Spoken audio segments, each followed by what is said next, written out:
dados de mobilidade podem explicar alguma coisa para mim. Mas é só para tratar disso para vocês. Por exemplo, isso aqui é um estudo que nós fizemos na COP, em que a gente pegou dados de 170 cidades norte-americanas e olhou esses dados em 85, 95, 2005 e 2016. O que é isso? Os Estados Unidos é um país impressionante em termos de base de dados. Eles têm um bureau, uma agência que dá dados sobre transporte. Esses dados de transporte no nível de dizer para onde o cara vai, tipo de viagem, qual é o tipo de veículo que ele pega, o motivo da viagem, isso por classe de renda, por idade. Então eu olho para esses municípios e consigo ter uma visão de será que as pessoas usam mais carros porque esse município tem mais jovens? Ou será que usa mais carro porque tem maior renda? Ou será que usa mais carro porque a densidade demográfica é maior ou menor? O que nós fizemos aqui foi uma análise econométrica para tentar entender um pouco isso. O que a gente viu nessa análise é que 85, 95, municípios com maior renda usavam mais carro. E municípios com pessoas mais novas usavam mais carros. Eu estou traduzindo o resultado matemático para vocês. Quando chega em 2015, municípios norte-americanos com o mesmo perfil de dispersão espacial, claro, não posso comparar Los Angeles com Nova York, são muito diferentes, mas controlando a dispersão espacial, municípios com maior renda usam menos carro. Municípios com pessoas mais jovens usam menos carros, para o mesmo grau de dispersão espacial. O que parece corroborar essa curva feita pela Agência de Transportes norte-americanas. Mostra o seguinte, claro, população, aqui é a faixa de idade e aqui é, digamos, a milha anual de cada veículo, né? Então, mais ou menos a distância média por veículo naquela faixa etária. E o que a gente vê, claro, que na faixa da meia-idade a gente tem um uso maior. Mas o que a gente vê também, aqui eu tenho dados de 95, aqui eu tenho dados de 2017. A gente vê que os jovens estão andando menos. A cada ponto, os jovens andam menos. E claro, como a gente deveria esperar, os mais velhos aqui estão andando mais, porque você está jogando para frente esse impacto. Curiosamente, tem até um estudo da Europa mostrando que muitas vezes os mais velhos voltam a usar o carro para ajudar os mais novos, para pegar filho, etc. Mas o fato é que a gente vê um efeito já demográfico importante. E a gente se pergunta até sobre o caso brasileiro. A gente vê hoje, né, eu sei que vocês tiveram discussões longas aí sobre questões de reforma da Previdência, aposentadoria, e uma parte do que embasa é isso aqui, né? A gente vê aqui o efeito do perfil demográfico do Brasil, América Central, Sul. O Brasil tem peso aqui, o Brasil é exatamente igual a essa curva. E quando a gente olha 2050, a gente vê que o Brasil vai ter um perfil etário de pessoas mais velhas, ainda que preserve um certo grau de pessoas mais novas. O que significa isso em termos de mobilidade urbana? Certamente uma pressão menor por passageiro quilômetro. Pessoas mais idosas vão normalmente usar menos o carro, independente do que carro será esse carro. Às vezes até a pessoa tem carro. A gente vê isso muito claro hoje nas garagens, né? As pessoas mais velhas seguem uma heurística de trocar de carro a cada 3 anos. Alguém disse isso para eles, eu não sei quem foi, deve ter sido um administrador que pegou e disse, tem um cálculo aqui financeiro que vale a pena. Eu acho que eu não sei se vale. Toda vez que você tira o carro da montadora, você perde o valor do carro, mas o cara fica o tempo todo trocando de carro. E ele troca de carro por carros maiores, mas ele não usa o carro. A garagem da vila onde eu moro numa vila no Jardim Botânico, as pessoas ficam com o carro na garagem, porque tem várias pessoas aposentadas, elas trocam a cada 3 anos sem usar o carro, só para garantir essa heurística de que eu tenho que trocar a cada 3 anos. Então, é uma questão que a gente se coloca. Dentro desse mundo que a gente se discute de certa forma, qual é o caminho, qual é o contexto, então a gente passa por um ponto seguinte, que é a questão dos cenários. E aí, eu só fazer rapidamente essa ressalva, é importante a gente ter essa clareza, né? A previsão é muito difícil de fazer, especialmente em relação ao futuro. É muito fácil a gente fazer previsão sobre o que já aconteceu, em geral os astrólogos fazem isso e as pessoas que preveem preço de petróleo também. Normalmente, o que a gente tem que fazer é uma modelagem para tentar, como eu disse para vocês, disciplinar as ideias de futuro. Aqui a gente está tendo não é uma previsão, mas é uma ideia possível de futuro. Nós, da COP, temos o único modelo mundial abaixo da linha do Equador que roda junto com outros modelos mundiais para tentar criar esses cenários da Agência Internacional de Energia. E hoje, particularmente esse mês, a gente está rodando, são 9 modelos, nós estamos rodando esses 9 modelos matemáticos em paralelo, porque agora vai ter um novo relatório do IPCC, que é esse painel intergovernamental de mudanças climáticas, e eles precisam de ter rodadas com cenários de 2100 de todo o modelo, todo o sistema energético mundial. Então a gente agora está rodando em paralelo os outros modelos, o nosso modelo. Não vou entrar aqui na parte de modelagem, dizer o que são esses modelos, mas o importante é a gente ver aqui alguns resultados de cenários. A gente tem rodado esses modelos em geral para olhar um contexto de tendência e contextos de limitação do aumento da temperatura em 2100. Dentro daquele princípio que já foi colocado numa apresentação anterior, que um dos pontos importantes é esse aspecto de controle das mudanças climáticas globais. Isso é, em geral, visto pela elevação da temperatura. Dado uma elevação da temperatura, a gente tem por trás disso um modelo climático que vai dizer quanto de gás de efeito estufa eu posso emitir ao longo de uma integral no tempo. Isso vai limitar a inequação do nosso modelo em termos de quanto que eu posso queimar de combustíveis fósseis, quanto que eu vou ter que ter de captura de carbono, e tudo isso vai modificar o sistema energético.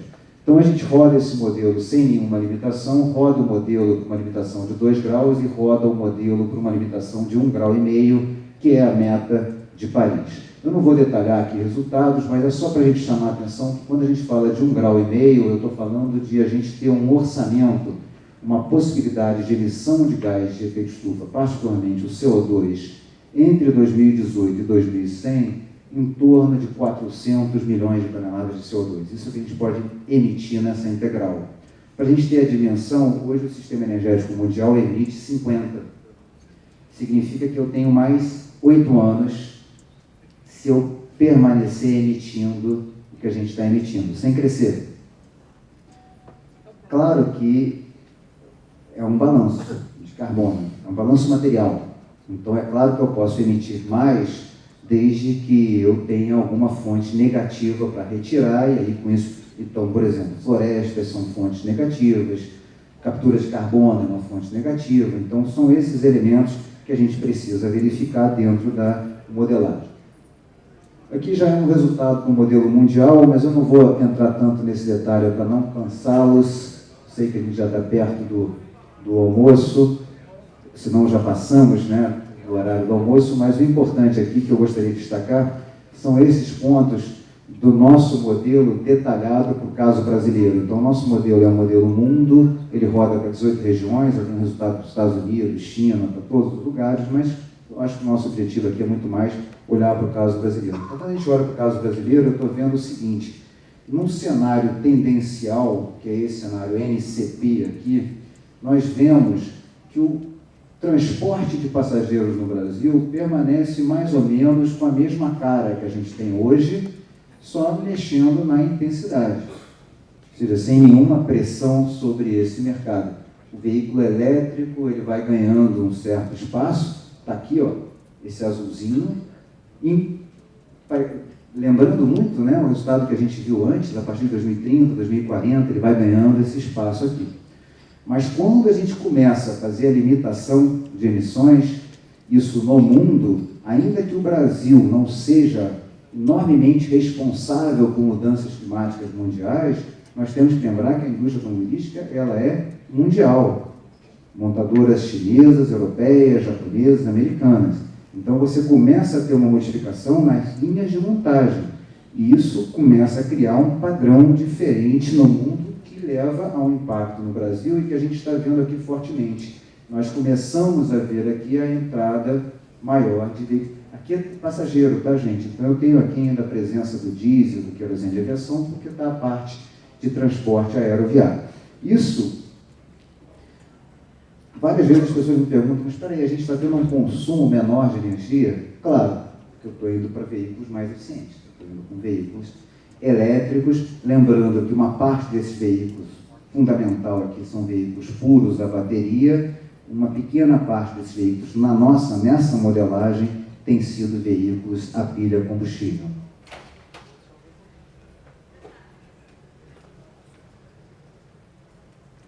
Muitas vezes eu sou chamado a detalhar esse resultado em termos de biocombustíveis, porque é um dos aspectos críticos no caso brasileiro. O Brasil sempre diz, mas espera aí, a gente vai caminhar na direção da eletromobilidade, veículos puros a bateria, mas como é que a gente fica em relação ao etanol? E ainda mais grave do que isso, a segunda principal fonte de geração de energia elétrica no Brasil é o bagaço de cana-de-açúcar. Então, de um lado, eu perco o mercado do etanol, do outro lado, o bagaço, que é o resíduo da produção do etanol, passa a não ter uso, só que ele é importante para gerar energia elétrica, com o fato de que a gente vai aumentar a demanda por energia elétrica, porque eu estou eletrificando a frota com veículos puros. Então, o que acontece com o nosso modelo, e isso é um resultado interessante, é que nos cenários de 1,5 grau, aumenta muito o uso de biocombustíveis, mas com forte presença na faixa dos destilados. E começa a aparecer aqui um elemento importante, que é a transformação de etanol em querosene de aviação. Significa que eu não estou dizendo, lembrando, né, eu não estou prevendo aqui. O que eu estou dizendo é, num cenário em que a gente começa a restringir muito as emissões de gases de efeito estufa, eu continuo tendo um uso, porque o etanol é muito nobre, mas não mais no veículo leve, não tanto mais no veículo leve, mas ele começa a ir para outros destinos. E no nosso resultado desse modelo, ele começa a ir muito para o uso na faixa dos destilados, na conversão de querosene de aviação e até para biomateriais. Então permanece um certo mercado para etanol, mas não mais tão concentrado nos veículos leves. A gente está, como eu disse para vocês, rodando um modelo agora. E a gente está com uma nova missão. A ONU deu a missão para 9 grupos, que é não mais limitar a temperatura em 2100, e agora é muito mais complicado, limitar a temperatura ao pico dela. O que significa isso? Uma coisa é eu limitar que o aumento da temperatura vai ter que se dar em 2100 e no máximo 1,5 grau em relação ao período pré-industrial, 1870, média do mundo. A outra coisa é eu dizer que quando a temperatura atingir 1,5 grau, ela não pode aumentar mais. Quando o delta de temperatura atingir 1,5 grau, ele não pode aumentar mais. Isso, para quem pensa do ponto de vista gráfico, significa o seguinte: eu não posso mais ter overshoot. Eu não posso mais jogar a temperatura lá para cima e depois ter a emissão negativa que controle e que me leve àquele delta T de 1,5 grau. Significa que quando ele bater 1,5 grau, ele tem que estabilizar. Significa que nós não temos mais tanto espaço de tempo. Ao fazer isso, não há tanto espaço no modelo para esperar pela parte de mudança do sistema elétrico para atender veículos elétricos. Então, o que tem acontecido quando a gente controla overshoot é que aquela pilha combustível que a gente pegava e dizia, não, ela vai entrar, mas não tanto quanto o veículo elétrico, ela começa a antecipar a entrada. Por quê? A pilha combustível, se eu botar a reforma embarcada, eu não preciso fazer investimento em infraestrutura nenhuma. Eu preciso investir no carro. Mas com a reforma embarcada, eu vou abastecer a pilha com etanol, com gasolina, com gás natural, vai reformar o combustível dentro da pilha, vou entregar o hidrogênio para a pilha e eu vou trabalhar com motor elétrico. Então, a pilha, ainda que o veículo, a pilha, seja mais caro, porque ele tem mais tecnologia embarcada, por outro lado, ele implica em menores mudanças no sistema de abastecimento. Então, dependendo, e aí lembrando, eu não sei, aí já não é um problema de cinética, também é um problema de equilíbrio. Se a gente pressiona demais para antecipar medidas em relação a gases de efeito estufa, a pilha tem claras vantagens em relação ao veículo puro elétrico. E não sou só eu que estou vendo isso, não. Lá naquele seminário da ANP, as japonesas veem isso. A Nissan, a Toyota estão apostando muito mais na pilha do que as europeias e americanas. É aquela história. Eu tenho vários colegas de engenharia elétrica na COP e eles batem em mim se eu falar de pilha. E os meus colegas da engenharia mecânica batem nos meus colegas da elétrica se eles falarem do veículo puro a bateria. Porque aí o veículo puro a bateria não tem problema com lítio, mas começa a ter que trabalhar com motores elétricos que suportam temperatura, e aí vão ter que lidar com terras raras. E aí começa a ter que lidar com disprósio, neodímio, outras coisas que agora não é um problema, mas com uma grande escala pode se tornar problemático. Então todos eles vão ter prós e contras, e o grande problema é saber que certamente a gente vai caminhar na direção de uma maior eletrificação, motores elétricos, mas o perfil tecnológico, se vai ter um portfólio de opções, se a gente vai ter um perfil japonês de pilha, um perfil chinês elétrico, são pontos de interrogação que a gente se faz. Para a gente já ir fechando, e aqui uma parte mais rápida, é só a gente destacar que a gente estava falando muito de veículos leves, mas no Brasil um ponto crítico é o transporte de carga. Claramente o Brasil desvia dos grandes países em termos de extensão territorial pelo uso absurdo de veículos de transporte, caminhões, e pior, são caminhões ruins. Caminhões é estrutural. Não sei quem é que vai... Sinceramente, eu não sei quem compraria uma refinaria no Brasil sem saber o que fazer com o preço do diesel. Assim, é uma pergunta que eu sempre faço para os meus colegas da engenharia química, aí pensando como engenheiro químico, porque a gente tem um plano estrutural. A gente hoje vive um transporte de carga que estruturalmente não faz qualquer sentido. E a gente vê isso no gráfico. Isso significa que a gente vai ter que pensar opções tecnológicas para o transporte de carga. E, nesse caso específico, a pilha é a grande opção. O veículo puramente elétrico está começando a aparecer na Europa através de soluções, que eu diria para vocês, de inovação drásticas. Por exemplo, linhas aéreas para você carregar o veículo de transporte de carga a longa distância, que a gente chama de catenárias, como se fosse um bonde. O caminhão passa, ele puxa e faz por indução. Em outros lugares, os caras colocam estradas magnetizadas para você fazer autoindução, botando uma bobina no caminhão. Tem isso, são projetos pilotos, mas é muito caro. É muito mais barato e já hoje disponível trabalhar com pilha, e hoje já tem esse processo no caso do etanol, e isso seria um caminho para o etanol. Um caminho de trabalhar num veículo pesado, reformado a pilha. Eu tenho falado sobre isso porque o Brasil devia liderar isso. Nós não vamos mais ganhar competição com fotovoltaica, China já ganhou, a gente provavelmente não vai ganhar competição na parte de baterias, nós não temos escala, nós não somos produtores de lítio, mesmo se fôssemos, não é aonde está o valor, mas em biocombustíveis a gente tem, e tem todo o sentido do ponto de vista de mudanças climáticas, do ponto de vista de pressão sobre o nosso diesel, o problema do diesel, você buscar opções tecnológicas. Uma delas é certamente a pilha, e aqui a gente tem problemas de inovação, de tomar a decisão se faz a reforma, se você faz uma pilha flexível. Eu não vou entrar nesse detalhe, como todo engenheiro químico gosta de botar reações químicas, né? Então bota aqui algumas reações químicas, mas só para mostrar para vocês que reformar etanol é mais velho do que o mundo, pilha combustível é anterior ao motor de combustão interna, eletricidade é anterior, motor elétrico é anterior ao motor de combustão interna. Então, na verdade, aqui a gente está falando de inovações, mas também utilizando princípios que já são há muito tempo conhecidos, e motores muito mais eficientes, porque são motores que não trabalham como uma máquina térmica, trabalham através de reações químicas. Aqui alguns exemplos, não estou vendendo não, tá? Então aqui tem vários tipos de caminhão, tem caminhões de pilha da Balá, tem caminhões a pilha da Nissan, da Toyota, e mesmo ônibus. Então é importante a gente ter essa dimensão, e isso tem acontecido muito no nosso modelo. Os veículos de grande porte têm ido para a eletrificação baseada na pilha combustível, que certamente é também um elemento que deveria ser verificado como um possível fator de impacto na demanda por lubrificantes. Eu não vou entrar nesse detalhe, são os pontos, esse aqui eu vou falar depois lá para o pessoal de bioenergia, né, de uso do etanol para bunker e uso de etanol de querosene de aviação. Se tiverem dúvida, eu posso comentar também sobre isso, mas fazer querosene de aviação através do etanol também é algo bastante possível e dominado, é um problema de custo. Finalmente, o último ponto que a gente vai destacar lá, o pessoal de bioenergia, é transformar etanol em materiais.